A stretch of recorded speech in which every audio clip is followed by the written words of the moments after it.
Hey! So, I'm back. Look at me. Making another video in like a week of the last one. You should expect more of this because it's gonna be happening. So in my last video, if you wanna click, this annotation that I've added, it's great. You should go watch the video.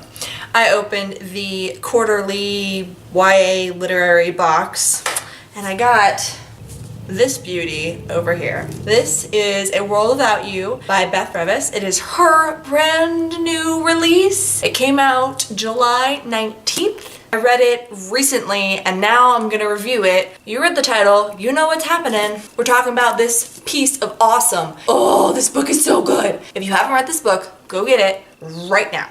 Unless you have trouble with like dissociation and reality and stuff, because this book is a lot of reality tripping. So the basic premise is that there's this kid named Bo who thinks he is at an academy for kids with superpowers. It's not actually true. He is at an education/therapy center for kids who have really bad mental illness, which he does. So he thinks he can control time and is trying to save his girlfriend because he left her back in time. I cried a lot. It's a Beth Revis book. You're gonna cry a lot. Like, really good, but it does like mess with your perception of reality and stuff while you're reading it because the whole point is that Bo doesn't really know what's real and what's not real. So, as I said before, if you've got trouble with dissociation and stuff, don't read it. It might not go over well for you. I don't want it to mess with your psyche. Stay safe. Keep yourself healthy. For those of you that don't have those problems or think you'll be fine, definitely read it. It's Beth's first contemporary novel, which is super cool because all of our other books are sci-fi and oh man, I loved it so much. So now we're gonna talk about like spoilers and stuff. If you haven't read it, like go away, because the main draw of Beth's books is that you have no idea what's coming. I don't want to reveal all the twists for you because that would suck. Just go away if you haven't read the book, or stay, I don't care. Do what you want, man. So in the end, the academy, Berkshire? Burns down, which I saw coming a little bit. I like saw it coming and then I forgot. Because at the very beginning, Bo is like looking at different possible futures and in one of them, the academy burns down and I was like, oh shit, the academy's totally gonna burn down. But then I forgot about it until the academy was burning. So I don't think it actually counts as me calling it because I wasn't like, it's gonna burn down and then waited for it to burn down. I was like, it might burn down. That sounds like something Beth would do, and then forgot. Beth just gets me every time. She's like, oh yeah, everything's gonna be fine. It's great, like whispering in my ear while I'm reading, And then everything sucks and is horrible. And by sucks and is horrible, I mean feels. All the feels, so many emotions. I also really loved all the history that was in the book because Bo kept going like back and forth between like the past and the present, which was super cool because he'd be like, doing all kinds of stuff in history, which he wasn't actually doing, but it was cool. Like halfway through the book, I was like, maybe Beth was lying to me on the cover. Maybe the description was lying. Maybe he actually is a superhero. Like maybe. Just maybe. And then he wasn't. But he still kind of is. I don't know. He saved. Well, he didn't really save anybody. He went into a burning building to save someone. Morality is weird with this book. Everything is weird with this book, like in a good way, but still weird. But also like towards the end where Bo's reality was kind of fracturing and he was really becoming friends with Ryan, who I was like, bruh, what the fuck? He was talking with Ryan, he'd be like, oh yeah, powers. And Ryan would be like, oh yeah, that. Pauses and lets Bo fill the silence. And I was like, honey, he's manipulating you. And then Bo didn't see it till like the very end. And I was like, my son. Also, poor Phoebe. She's been through so much. I'm super glad though. That last scene where she was like graduating and then Bo was like, oh my god, let me fix your earring. And I was like, ugh. Because maybe like Bo actually does have like kind of superpowers, but he's also still like,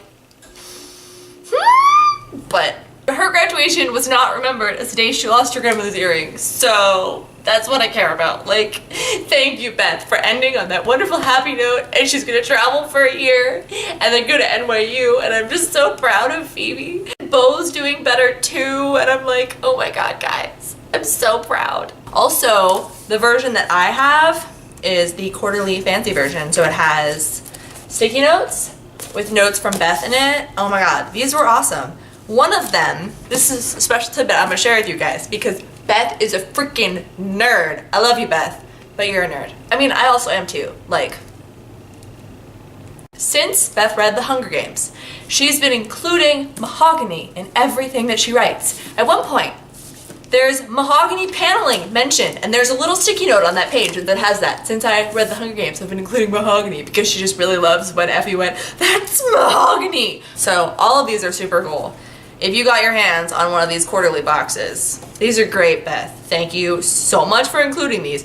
But also, some of them are like, "Oh, hey, remember when Phoebe said this thing?" Or they're like, "Oh, hey, remember when, what's her name? Remember when his girlfriend said this thing on this page?" And you go back and you're like, "Yeah, I remember, but I don't know what this has to do with what's happening right now." And then shit goes down later and you're like, "Oh, I see now. I see, Beth. You gave me hints and I still didn't get it because you're super freaking smart and awesome." I really loved this book. Beth writes amazing stuff. So if you haven't read any of her things and you don't want to read a contemporary novel about my poor beau, she also has a sci-fi trilogy that's amazing. Starts with Across the Universe. It's fantastic, super good. And then she has a standalone called The Body Electric, which is set in that same universe that is also amazing, which I have a copy of here. They're all super good. Go read her other books if you don't want to read this one, because it does kind of mess with your mind a little bit, and then like afterwards for a couple days you're like readjusting to real life, especially if you read it all at once, which is what I did. It was too good to stop, okay? And I knew that I could finish it before like midnight, and as long as I go to bed before midnight, it's okay for getting up for work tomorrow, so like, it's whatever. I don't think I have anything more constructive to add to this book review. Is there something else I want to say? Not no, dude Leo. Final call to action, go read this book or one of Beth's other books. As for me, I'm gonna be trying to put new videos out on this channel every Friday, but I also have another channel that I am doing with my sister that I've been doing for a while now, on and off, but we're back. It's doing cool stuff, Wogsvlogs. I will have a link down below. I'm gonna be posting videos there every Monday, hopefully. And then Britain's also traveling Europe right now doing Vita. That's super cool. That's over on Wogsvlogs, so you guys should all go check that out. And then if you read or without you, like, comment below. We need to talk about this. We need to talk about this because it's just so good. Or if you've read any of Beth's other books, let's talk about it. Beth is great. We should just, in the comments, we should just talk about how Beth is awesome. Like, I like this plan. Let's do this. Good job at me. Great plan idea. Bye. That's all I got, dude. Except for this kick-ass eyeliner.